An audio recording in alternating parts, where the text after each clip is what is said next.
A Quaresma de São Miguel é importante porque ela reaviva em nós, não é? A nossa devoção e o nosso relacionamento com os anjos.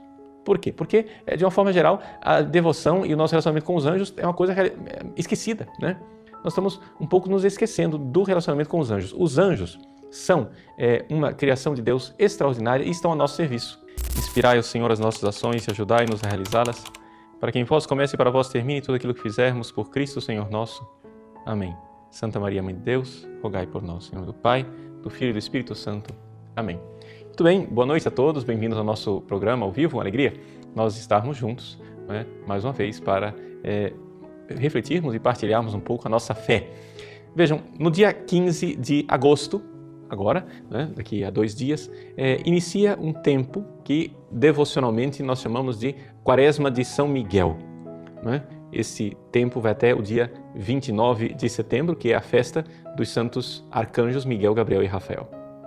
Gostaria então de refletir um pouco sobre esta devoção, explicar sua origem e fazermos um pouco algumas reflexões espirituais sobre a realidade angélica, sobre São Miguel Arcanjo, a sua missão, né? O Papa Francisco recentemente quis inaugurar uma imagem de São Miguel Arcanjo nos jardins do Vaticano e consagrar, né, o Estado, cidade do Vaticano, a São Miguel e a São José. Então, é um tempo favorável para nós refletirmos a respeito deste santo arcanjo. Muito bem, vamos começar então explicando a origem da Quaresma de São Miguel. A origem da Quaresma de São Miguel está ligada a São Francisco. São Francisco de Assis, como vocês sabem, era um homem de muita penitência. Aliás, o próprio franciscanismo, ou seja, o movimento franciscano, ele se explica um pouco nessa categoria da penitência. Ou seja, naquela época, na igreja medieval, havia os monges, havia os padres e havia os leigos em geral. Não havia religiosos, né, de vida apostólica ativa como nós temos hoje. Então, quando São Francisco se converteu, ele entrou, na verdade, num grupo, digamos assim, na ordem dos penitentes. Ou seja, tratava-se de um grupo de pessoas que fazia penitência publicamente. E ele também pregava o evangelho.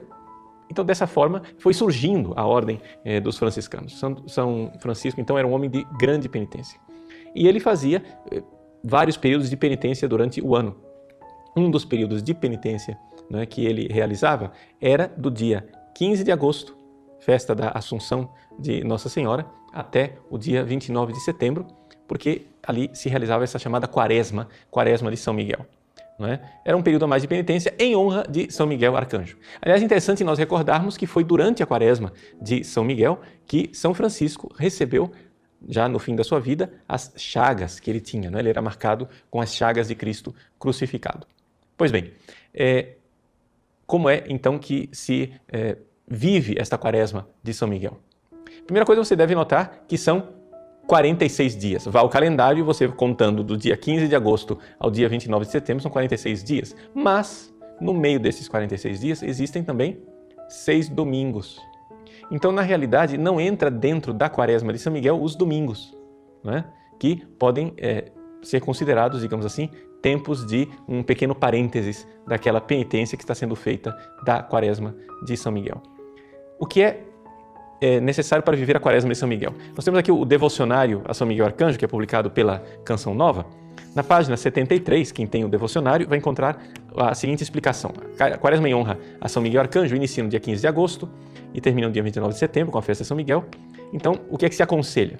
Se aconselha que em casa haja um altar para São Miguel, ou seja, uma pequena imagem de São Miguel, quem sabe uma estátua de São Miguel, se for oportuno, mas isso não é necessário para a validade da Quaresma, só é uma questão de expressar a devoção, né? Você então leva uma vela para que o padre abençoe. Com esta vela benta, você acende a vela na frente da imagem de São Miguel e você então faz suas orações. As orações aconselhadas, porque tudo isso daqui, gente, é liberdade dos filhos de Deus, são conselhos, né? A oração que é aconselhada são 2 orações básicas, não é? Evidente que você inicia com o sinal da cruz, então você reza a oração a São Miguel Arcanjo, que foi composta pelo Papa Leão XIII, não é? Aquela famosa oração, São Miguel Arcanjo, defendei-nos no combate, sede nosso refúgio contra a maldade e as ciladas do demônio. Ordene-lhe Deus, instantemente o pedimos, e vós, príncipe da milícia celeste, pela virtude divina, precipitai ao inferno Satanás e todos os espíritos malignos que andam pelo mundo para perder as almas. Amém. E aí, se aconselha também fazer a ladainha de São Miguel Arcanjo. A ladainha de São Miguel Arcanjo, vocês podem encontrar facilmente na internet o texto dessa ladainha. Existem outras orações também possíveis, não é? Como, por exemplo, o Rosário a São Miguel Arcanjo, que honra os 9 coros das milícias celestes, etc. Então, basicamente, isto é a Quaresma de São Miguel. Bom, expliquei. Vamos então aqui devotamente, né, nos dispor a viver esse tempo de penitência. Por que é oportuno viver essa Quaresma de São Miguel? Por várias razões. A primeira delas, porque nós precisamos de penitência. A Quaresma litúrgica já ficou para trás.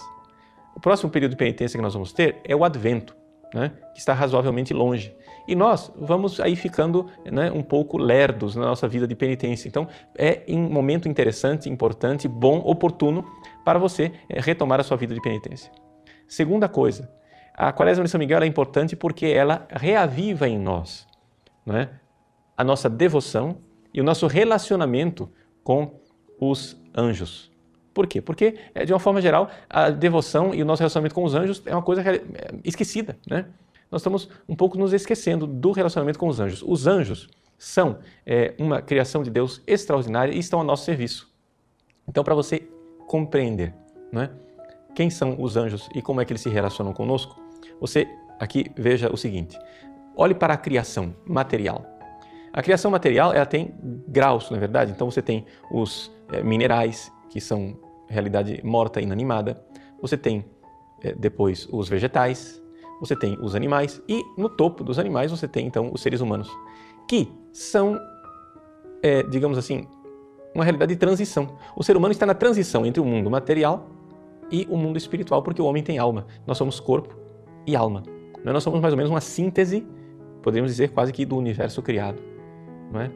Acontece que entre o homem e Deus existem também outros seres, que são os anjos. Os anjos são seres espirituais que não possuem corpo, mas que estão a serviço de Deus. Eles são muito mais poderosos e muito mais gloriosos do que nós, homens, seres humanos. Não é? Mas Deus quis que muitos deles estivessem a nosso serviço.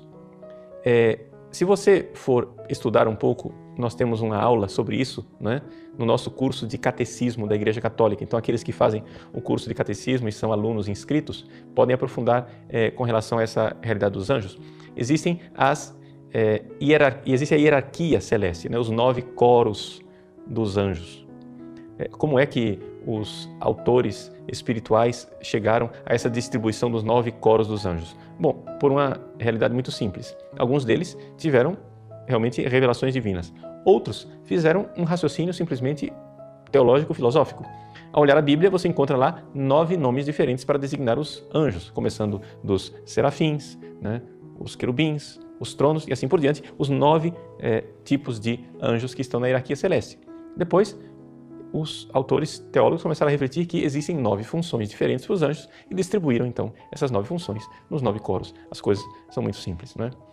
É importante, porém, a gente lembrar o seguinte, que os anjos que estão em contato conosco são aqueles das hierarquias, não é, inferiores. Por quê? Essas hierarquias inferiores é que lidam com o mundo dos homens. Então, dentro desse coro mais inferior estão os anjos, em geral, onde estão os nossos anjos da guarda. Acima deles estão os arcanjos. Algumas pessoas acham que os arcanjos são anjos que estão no topo da hierarquia, mas não é verdade. Eles são, digamos assim, o segundo grau. Ainda tem para cima deles, não é, outros 7 graus mais importantes do que os arcanjos. Vamos então entender um pouco, não é, quem é São Miguel Arcanjo, né, que está nessa hierarquia, e que nós iremos comemorar no dia 29 de setembro junto com outros 2 arcanjos, Gabriel e Rafael. Bom, vou tentar explicar isso partindo das Sagradas Escrituras. Veja, a própria Bíblia nos fala de como foi que surgiram os demônios. Deus criou os anjos. Antes mesmo da criação do mundo, antes que o mundo existisse, né, os anjos já existiam. É um pouco complicado explicar para vocês, assim, com brevidade, como é que os anjos vivem o tempo, não é? Porque, na realidade, cada anjo tem o seu tempo. O tempo, assim como nós aqui, seres humanos, vivemos o tempo em comum, nós estamos aqui sincronizados no mesmo tempo, os anjos não são assim. Cada anjo tem, digamos assim, o seu relógio diferente.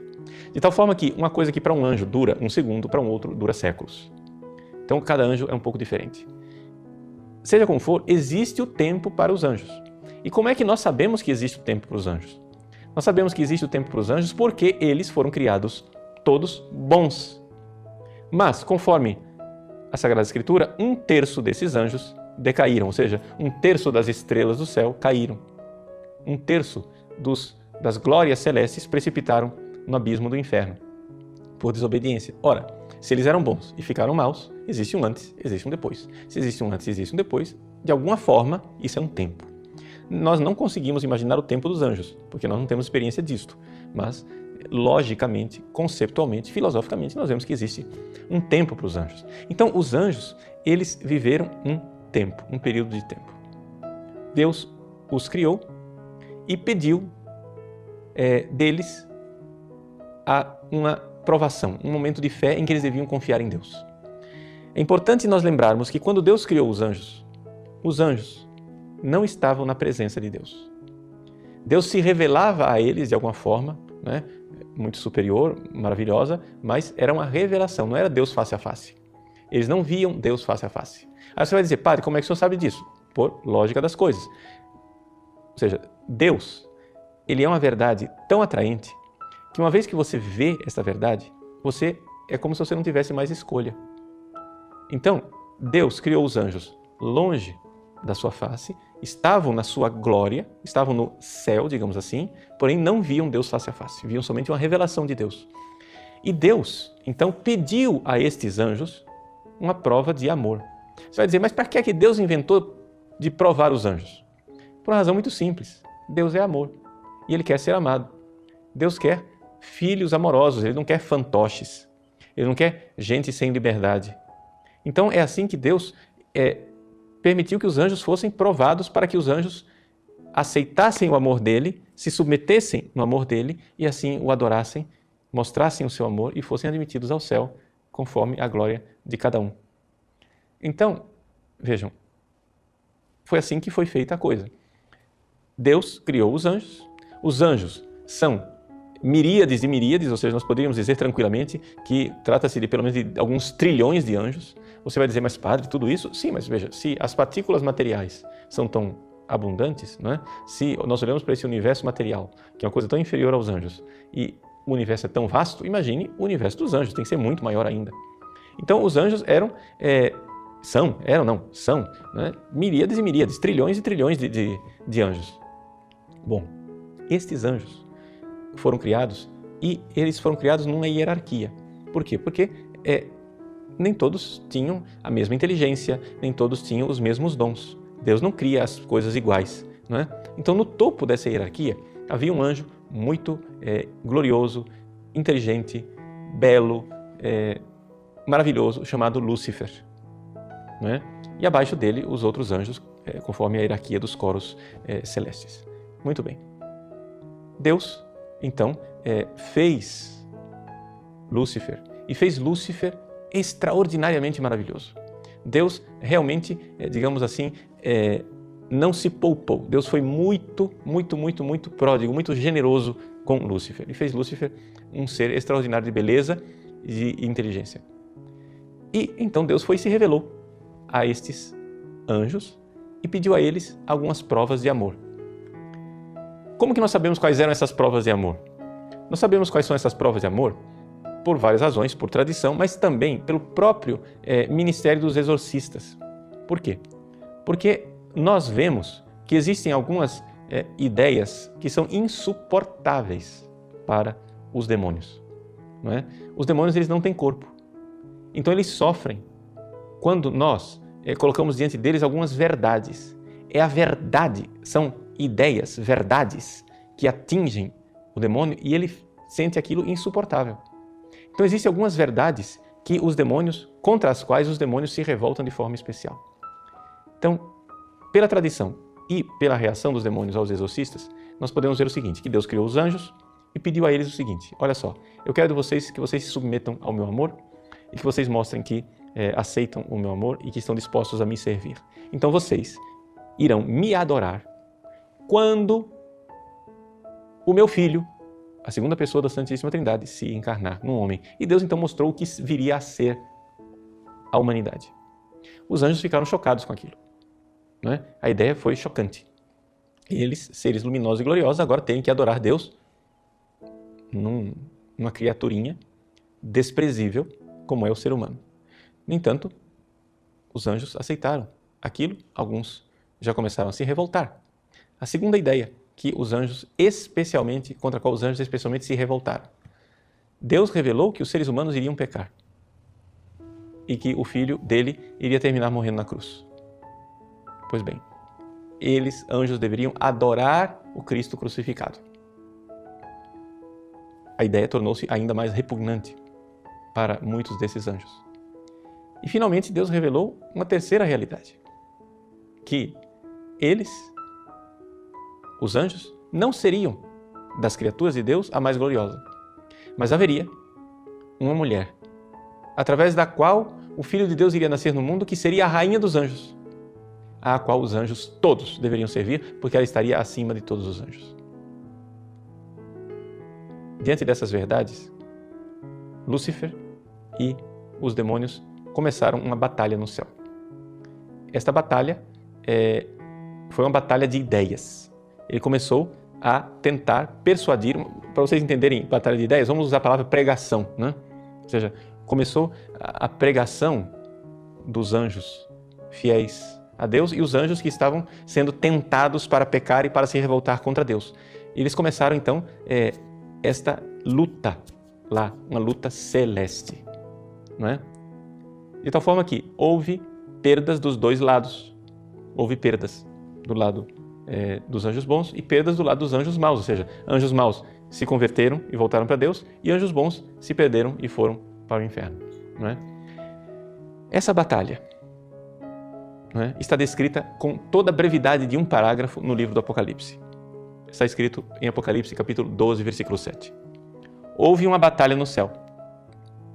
Miguel e os seus anjos tiveram de combater o dragão, e o dragão e seus anjos travaram combate, mas não prevaleceram. E já não houve lugar no céu para eles.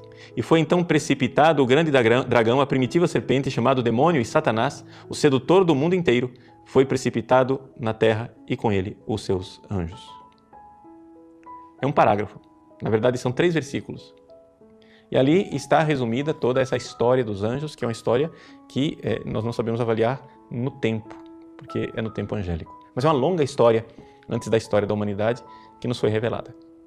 Pois bem, onde entra São Miguel Arcanjo nesta história? Se você quiser um pouco crescer no conhecimento dessa história, eu sugiro para você a leitura de um livro do padre José Antônio Fortea, aquele mesmo padre que escreveu a Suma Demoníaca, né? Um livro chamado História do Mundo dos Anjos.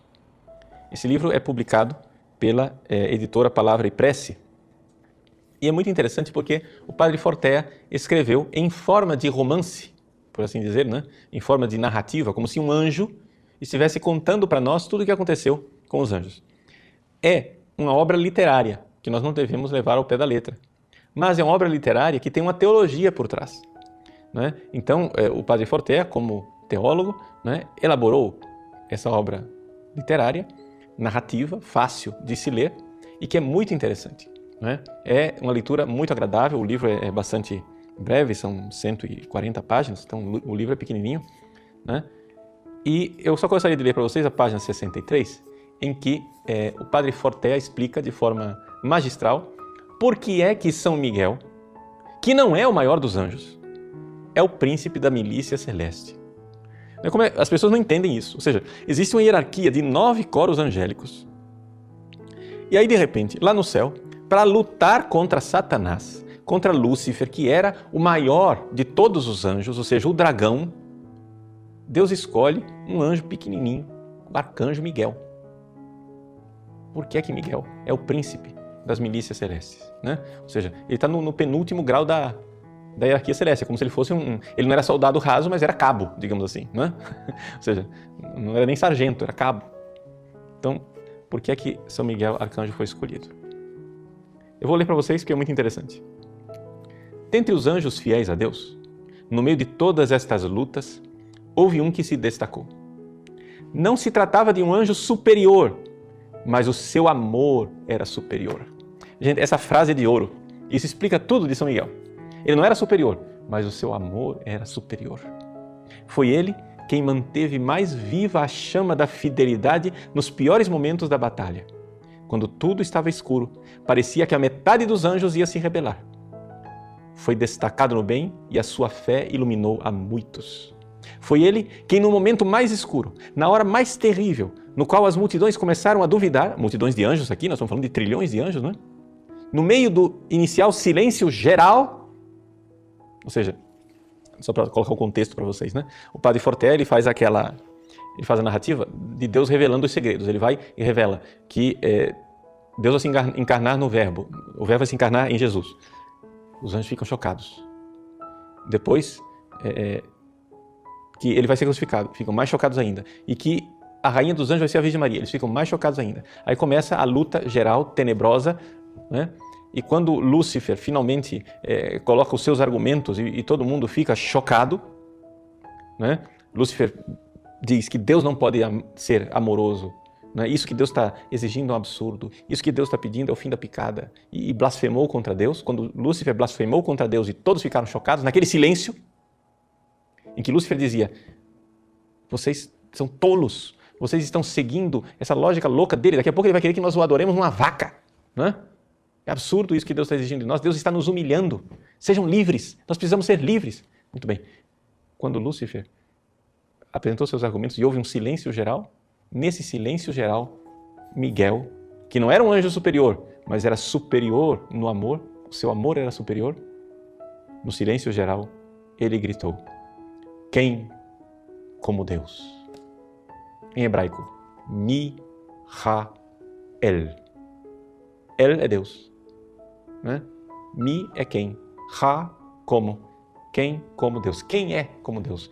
Quis ut Deus, se diz em latim, né? Quem é tão grande como Deus? Quem somos nós para julgar o seu amor? O seu amor pode não entrar na nossa inteligência, pode ser que nós possamos não perceber o seu amor, mas quem somos nós para julgar?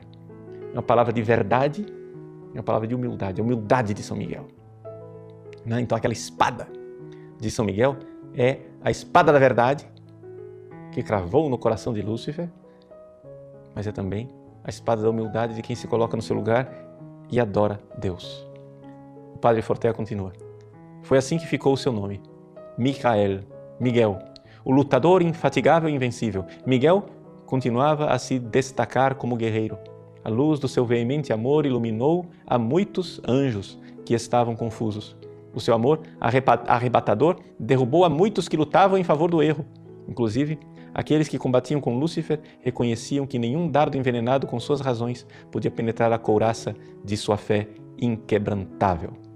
Ou seja, a gente faz a imagem de São Miguel Arcanjo com a couraça da fé. Ou seja, ele crê no amor de Deus e nenhuma tentação demoníaca, nenhuma palavra mentirosa do demônio penetra nessa couraça.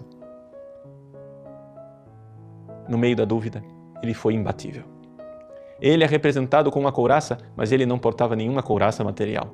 Tratava-se de uma couraça espiritual impenetrável às seduções lançadas pelos iníquos. A única arma dele era a espada da fé, a espada da verdade sobre Deus. Aqui vem outra dessas frases extraordinárias do Padre Fortea. Olha que beleza. Miguel conhecia melhor a Deus que os inteligentes, porque amava mais. Vejam que coisa.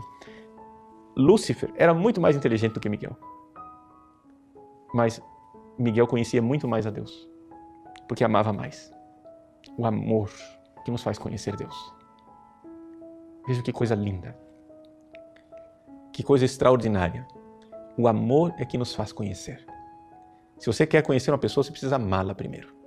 Se você quer conhecer Deus, você precisa amá-lo primeiro. Então, se você tem momentos de dúvida de fé, meu filho, deixa eu dizer para você com toda clareza. Não fique querendo que Deus prove para você que Ele é amor para depois crer nele. Não. Ame. Adore. se humilhe diante dele com um amor imenso e então você o conhecerá e terá uma fé inquebrantável. O amor nos dá o conhecimento, não é? Então, veja, olhe para a cruz de Cristo e adore o amor que salvou você. Foi por você que ele amou.